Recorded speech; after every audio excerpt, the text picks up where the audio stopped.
¿Cómo decimos en quechua ellos se besan? Vamos a utilizar el verbo muchay, muchacuy o muchanacuy. ¿Cuál de estos tres? Y habrá diferencia entre estos tres verbos. Vayamos a explicar. Empecemos con el primer verbo que es muchay, que es el verbo besar. Y con esta acción podemos besar tanto a las personas, a los animales y a las cosas. Como por ejemplo, ñoqa mamaita muchani. Yo beso a mi madre. ñoqa michita muchani. Yo beso a mi gato. ñoqa ankaita muchani, que significa yo beso a mi libro. Vayamos con el siguiente verbo que es muchacuy. ¿Habrá diferencia en cuanto a significado con muchay y muchacuy?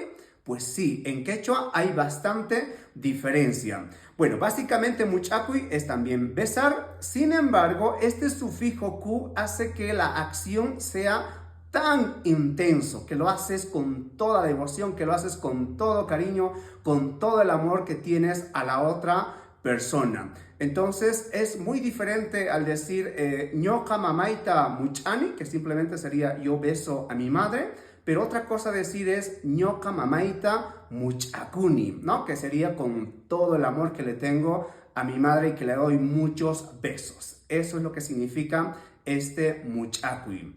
Bueno, vayamos al tercer verbo que sería muchanacuy.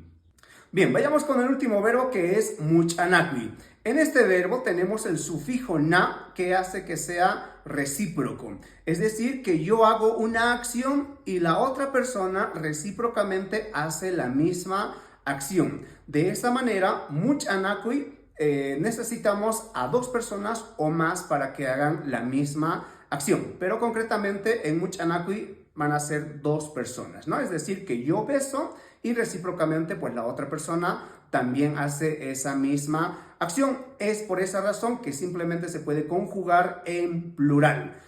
Por ejemplo, va a ser en ñoqayku, ñoqayku muchanakuyku, que serían nosotros nos besamos, qankuna muchanakunkichik, y en tercera persona, paikuna muchanakunku. Entonces, en el primero que decía, ¿cómo se dice ellos se besan? Pues paikuna muchanakunku.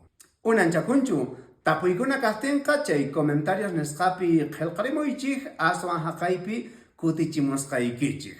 Ajina kaspaqa yachakuqkuna tinkunakama kachun.